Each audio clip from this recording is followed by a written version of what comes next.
Welcome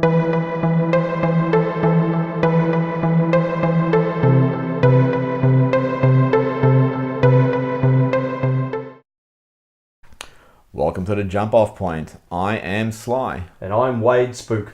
We have just seen Deadpool to Spook. Just general impressions really quickly. I'm sorry, I don't do impressions. Impressions of general. I loved the first film so much. I was taking a lot of that expectation into this one. I enjoyed it. I got a number of laughs out of it. I think a lot of the humour in it, though, struggled to find its mark. The first one was so clever in so many elements. This tried hard to be clever. I think it really sums it up a lot for me. I think I found the post-credit sequence the best part of the film. Actually, I agree with that. But yeah, overall, I still enjoyed it. It's a good little universe to go and visit every now and then, that one. Okay, so I enjoyed it. I found it like a really big bubblegum flick. Just watch it, forget it. I think in the second half I started to struggle a bit. Like I was just thinking, you're really not doing anything too different. The jokes are struggling a little bit. There's a lot of pop culture references, which, they get dated, and, it's just, you can't just sort of rely on, throwing in a Hugh Jackman joke or whatever the case to just constantly carry the laughs. And you also wonder about how dated those things will become. I actually thought while the story was potentially clever, it probably didn't reach what they would have hoped for dramatic impetus. It was like about this kid who could have gone wrong. I think that would have worked better if they treated that a little bit more seriously than they did. Kid was, from Hunt for the Wilder People. Is that what it's called? He's a New Zealand actor. Yep. He was good for what he had to do, but I just sort of thought you just played it so jokingly that I just thought this is not going to really work. And that's probably one of the problems. It's one of these things like I complain about a lot of the Marvel movies is you just keep going for jokes. You sometimes need to maybe just go, hang on, let's just treat this little bit of it seriously. It's a glib universe, though, this one, but it just didn't carry it enough, whereas the first one I think it did. Yep. This one it needed a little bit more substance story behind it. As you say, it was good, but not a great story. Right, so, obviously there's going to be spoilers, so switch off now if you don't want to hear the spoilers, and if you do want to hear the spoilers, then we warned you. Alright, so Ryan Reynolds is good in the role again. He carried it. It's probably the role he's really... Sorry, it's the character he's really... The part I was born to play, baby. Yeah, pretty much, he is. He delivers those one-liners really well. Marina Baccarin was good for what little bit she was in it. I thought Josh Hamlin was really good at this Cable, but then I just felt it fell away. Josh Brolin. Yeah, is it Josh Brolin, isn't it? Brolin, yeah. Is it? Yeah, you said Hamlin. Oh, sorry. I don't know who I'm Arrogant, that's me. Hey, I don't know what I'm talking about. Josh Brolin. He was good as Cable, and they gave him that little bit of that sort of doomed fate of I'm going back in time to save the wife and the child. Yeah, it's your classic paradox, though. Yeah. But then I thought it just really fell away, and it really lacked some credible, antagonist. Once Josh Hamlin, once he actually joined forces with him, it was like, okay, who are you now playing against? You're playing against the kid and Juggernaut, who you might have built him big, but there's no credibility behind that character. I'm not afraid of him. He's not really carrying that role. It's just really been played for laughs. Yeah, it's a fan service placement as well. And that's what it just felt like. It's like, all right, hang on, you've just put the antagonist and the protagonist together in a common quest.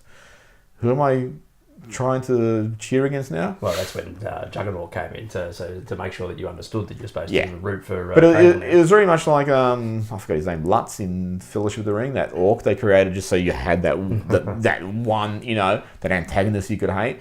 But there was no layers to him, there was no depth to him, he was just there. So it's like, well, how am I going to hate him? Compare that to sort of movies where the antagonist actually has a motivation. Juggernaut didn't have that, so I was like, I don't give a shit. But Cable's in the comics universe is started out as your sort of anti-hero and become one of the really good guys. So I think that ultimately you have to be in a rush to get those characters there. So if this film is successful, I'm sure it will be, you can announce your Cable movie next. Oh, fuck. You don't think that's coming? You're probably right, it is coming, but do we need superhero movies of every incidental character who's ever existed. Well, as long as we keep going to the cinema and handing our money over, yes. Well, then I can only say, Warner Brothers, we would like $2.5 million to develop a Booster Gold cinematic release. Okay, it'll be and the Blue Beetle. The Blue Beetle. Yep. Wait, we need a female sidekick. Lois Lane. Okay. That works well. Any final thoughts on Deadpool 2? Look, it's enjoyable. I'm curious to see how I find it on a second viewing, but that's going to be a little while away. I recently rewatched Deadpool leading up to this, and it's I think my third look in, because there's so many Marvel films here, you can't watch them endlessly. It's a Sony though, isn't it? No, this was a Fox film at the end of the credits, so I don't know. It keeps chopping and changing all over the place. Oh, there wouldn't be. Because Fox owns the X-Men rights, don't they? Or was it Sony? I don't know. All those things flip-flop. There's probably a big graph we can put on the screen that'll explain it all, but we're not going to. Yeah. Hang on. Like, obviously, it wasn't a Sony film because it was sort of enjoyable. So it wasn't Sony. So we can take them off. Oh, you completely derailed me. What was the question? I don't know. Any final thoughts? No. Turn back time. I'll just turn back time. No, that's all right. I was talking about rewatching Deadpool. Second time I watched it, I thought, because I knew what was happening. The second viewing, didn't enjoy it as much. But on the third one, I went back and looked at it. I thought, actually, this is a film I'll probably go back to, probably on a semi-regular basis. I really did start finding a lot of enjoyment with it. With this one, it's almost like, I'll probably buy it on Blu-ray and I'll probably watch it once and that'll be it. Yeah, I enjoyed the first time. Still haven't seen it again.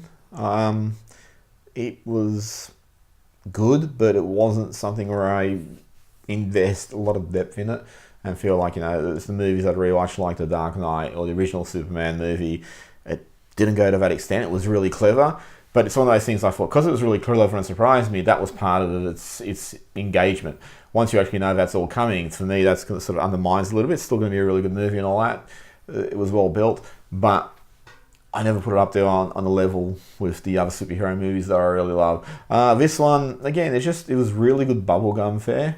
I think probably another problem with this, and I guess they can do it some later date, is although they're trying to charade it as part of a greater universe, when all you've got is Colossus and the other Teenage Megasonic Nuclear Warhead.